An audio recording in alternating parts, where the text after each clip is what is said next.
Hi everyone! Ngayon ay araw ng linggo at para maiba naman ang ating video ay wala po muna tayo sa puno na usually ninyong nakikita sa aking mga video tuwing araw ng linggo. Sa nakikita nyo nga na andito ako ngayon sa grocery store. Dito sa grocery store na to ay dito mo makikita ang iba't ibang klase ng chocolates. Iba't ibang klase ng groceries na usually ay makikita sa mga balikbayan boxes na pinapadala sa inyo ng inyong mga kamag-anak mula dito sa Hong Kong. Na andito nga ako for today's video, hindi para magpadala ng balikbayan boxes, kundi para samahan yung isa nating kamarites na magpapadala ng kanyang balikbayan box sa kanyang pamilya. Bago kami mag-umpisa sa kanyang pagbabox, ay namili muna siya ng kanyang mga chocolates at iba't ibang mga groceries na gusto niyang idagdag. Dito nga sa Hong Kong ay maraming grocery store na pwede kang bumili ng mga groceries na pwede mong ipadala sa Pilipinas. Dito kami namili sa grocery store na to dahil nga ito yung medyo malapit dito sa lugar namin at the same time ay medyo mababa nga din ang presyo dito kumpara sa ibang store. Kaya naman marami din talagang mga Pinay or mga kababayan natin ang namimili dito para ilagay sa kanilang mga balikbayan boxes. Pagkatapos nga niyang mamili ay pumunta na nga rin kami dito sa pwesto kung saan ay andito yung iba't ibang cargo company na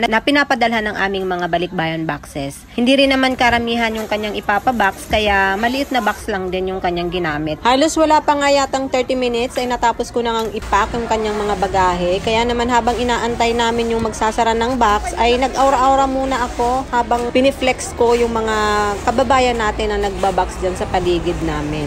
Di nga din talaga biro magpadala ng balikbayan boxes sa Pilipinas. Yung araw ng day off mo, sa halip na ipapahinga mo na lang, ay kailangan mo talagang ilaan para dyan. At hindi lang oras ang kailangan mong ilaan. Kailangan mo rin ihanda ang bulsa mo syempre. Dahil sadya namang napakagastos talaga kapag nagpadala ka ng balikbayan boxes. Pero ganun pa man, walang kasing sarap sa pakiramdam yung makita mo ang pamilya mong tuwang-tuwa habang binubuksan nila ang iyong pinadala. Kaya sana kung isa kayo sa mga nakakatanggap ng mga balikbayan boxes ay i-appreciate natin yung mga natatanggap natin o yung mga pinapadala sa atin ng ating mga mahal sa buhay na nasa malayo. Hindi lang yung time and effort ang ginugol nila dyan, kundi ipinadala nila yan sa inyo na punong-puno ng pagmamahal. Tama na nga ang pag-emote at naandito na nga itong si ate na magsasara ng box. Ganito nga ang pagsasara ng box dito. Pagkatapos mong maimpake lahat, ay magtatawag ka nga lang sa kanila para sila na ang bahalang isara yan. Halos ilang minuto nga lang din ay naisara na nga din ni ate itong box namin. Ay paano ba naman sa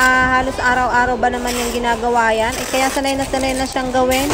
Hindi naman balki yan. Kasi bumuntis siya. Yun ang inaano, mas mahal kasi sigil sa buntis.